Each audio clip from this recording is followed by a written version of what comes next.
Welcome back to Hema BG YouTube channel. ನಾನಿವತ್ತು ಕೇರಳ ಅದು ಇನ್ನೊಂದು ಹೊಸದೊಂದು ಪಿಡಿ ಅಂತ ಒಂದು ಬ್ರೇಕ್ಫಾಸ್ಟ್ ಮಾಡ್ತಾಯಿದ್ದೀನಿ. ಅದಕ್ಕೆ ಒಂದು ಬೌಲು ತೆಂಗಿನಕಾಯಿ ಇದು ತುರಿದಿರೋದು ಹಾಕ್ಕೋಬೇಕು.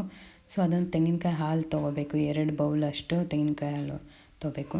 ಫಸ್ಟು ಮತ್ತು ಸೆಕೆಂಡ್ ಅಂತ. ಫಸ್ಟ್ ಬರೋದು ಪ್ಯೂರ್ ವೈಟ್ ಆಗಿರುತ್ತೆ, ಸೆಕೆಂಡ್ ಬರೋದು ಸ್ವಲ್ಪ ನೀರು ಥರ ಇರುತ್ತೆ. ಸೊ ಅದನ್ನು 2 ತೊಗೊಂಡಿಟ್ಕೋಬೇಕಾಗತ್ತೆ.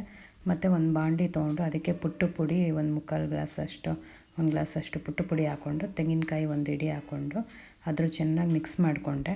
ಅದಾದಮೇಲೆ 1 ಸ್ಪೂನ್ ತೊಗೊಂಡು ಅದನ್ನ ರೋಸ್ಟ್ ಮಾಡ್ಕೋಬೇಕು. ಸೊ ಅದು ರೋಸ್ಟ್ ಆಗ್ತಾ ಇದ್ದಂಗೆ ಇಲ್ಲಿ ತೆಂಗಿನಕಾಯಿ ಹಾಲು ತೊಗೊಂಡು ಇಟ್ಕೊಂಡಿದ್ದೀನಿ ನೋಡಿ. ಫಸ್ಟ್ನೇ ಹಾಲು ಈ ಕಡೆ ಇದೆ ಲೆಫ್ಟಲ್ಲಿ, ಸೆಕೆಂಡ್ ಹಾಲು ಆ ಕಡೆ ಇದೆ ರೈಟಲ್ಲಿ. ಸರಿ, ಇದು ರೋಸ್ಟ್ ಆಯಿತು. ಇದು ತೆಗೆದ್ಬಿಟ್ಟು ಸೈಡಲ್ಲಿ ಇಡ್ತೀನಿ. ಇವಾಗ ಅದು ಗಮ್ ಅಂತ ಬರಬೇಕು, ಆವಾಗ ರೋಸ್ಟ್ ಆಗಿದೆ ಅಂತ ಒಂದು ತಪ್ಪಲೆ ಇಟ್ಬಿಟ್ಟು ಸೊ ಅದರೊಳಗಡೆ ಆ ಸೆಕೆಂಡ್ನೇ ಹಾಲು ಹಾಕ್ತೀವಿ, ತೆಂಗಿನಕಾಯಿ ಹಾಲು. ಸೊ ಅದಕ್ಕೆ ಸ್ವಲ್ಪ ಉಪ್ಪು ಹಾಕ್ತೀವಿ, ಸ್ವಲ್ಪ ಉಪ್ಪು ಹಾಕ್ಬಿಟ್ಟು ಹಾಗೆ ಅದನ್ನ ಮಿಕ್ಸ್ ಮಾಡಿಕೊಡ್ತೀನಿ.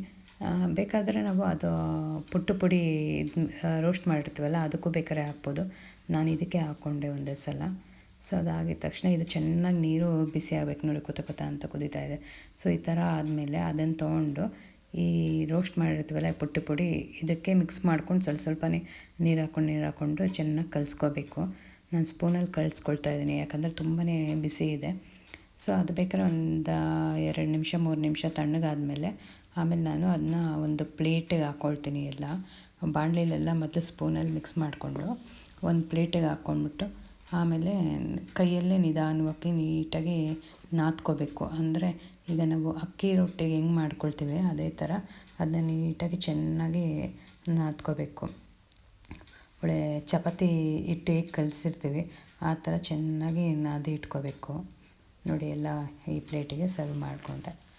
ಸೊ ಚೆನ್ನಾಗಿ ಮಿಕ್ಸ್ ಮಾಡ್ಕೊಂಡು ಇಟ್ಕೊಂಡು ಇದನ್ನೆಲ್ಲ ಚಿಕ್ಕ ಉಂಡೆಗಳು ಮಾಡ್ಕೋಬೇಕಾಗತ್ತೆ.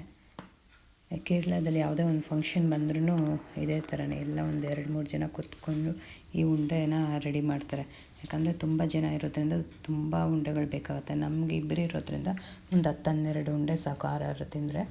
ಸೊ ನೋಡಿ, ಇವಾಗ ನಾನು ಎಲ್ಲ ಉಂಡೆ ಮಾಡಿರ್ತೀನಿ. ಮತ್ತು ಎಕ್ಸ್ಟ್ರಾ ಸಪ್ರೇಟಾಗಿ 2 ಉಂಡೆ ಸೈಡಲ್ಲಿ ಇಟ್ಟಿರ್ತೀನಿ. ಯಾಕಂದರೆ ಅದೊಂದು ಟಿಪ್ಸ್ ಇದೆ, ಏನಂದರೆ ನಾವು ಇವಾಗ ಈ ಉಂಡೆ ಮಾಡಿರೋದನ್ನೆಲ್ಲ ಇದಕ್ಕೆ ತಪ್ಪಲೆಯಲ್ಲಿ ತೆಂಗಿನಕಾಯಿ ಹಾಲು ಒಳಗಡೆ ಹಾಕ್ತೀವಲ್ಲ ಬೇಯೋಕ್ಕೆ. ಸೊ ಅದು ಸ್ವಲ್ಪ ಗಟ್ಟಿಯಾಗಿ ಬರಬೇಕು, ಒಳ್ಳೆ ರವೆ ಗಂಜಿ ಥರ ಬರಬೇಕು ಗಟ್ಟಿಯಾಗಿ. ಅಂದರೆ ಸೊ ಆ 2 ಉಂಡೆ ಇಟ್ಟಿರ್ತೀವಲ್ಲ ಅದು ಚೆನ್ನಾಗಿ ಇನ್ನೊಂದು ಸ್ವಲ್ಪ ತೆಂಗಿನಕಾಯಿ ಹಾಲು ಹಾಕ್ಕೊಂಡು ಅದರೊಳಗೆ ಮಿಕ್ಸ್ ಮಾಡಿಕೊಂಡು ಆಮೇಲೆ ಇದ್ರೊಳಗಡೆ ಮಿಕ್ಸ್ ಮಾಡ್ಕೊಳ್ತೀನಿ. ಅದೇ ಟಿಪ್ಸು. ಅಲ್ಲಿ ಕೇರಳದಲ್ಲಿ ಇದನ್ನು ಚಾರು ಅಂತಾರೆ. ಎಲ್ಲ ಜಾಸ್ತಿ ಉಂಡೆಕಿನ ಅದರದ್ದು ಇದು ಬರುತ್ತಲ್ಲ, ಒಂಥರ ಗಂಜಿ ಟೈಪ್ ಬರುತ್ತಲ್ಲ, ಅದು ತುಂಬ ಇಷ್ಟಪಡ್ತಾರೆ ನೋಡಿ. ಆ 2 ಉಂಡೆದು ಇದರೊಳಗೆ ತೆಂಗಿನಕಾಯಿ ಹಾಕ್ಕೊಂಡು ಚೆನ್ನಾಗಿ ಮಿಕ್ಸ್ ಮಾಡಿಬಿಟ್ಟು ಇದನ್ನು ಅದರೊಳಗೆ ತಪ್ಪಲೆಯಲ್ಲಿ ಹಾಕ್ತೆ.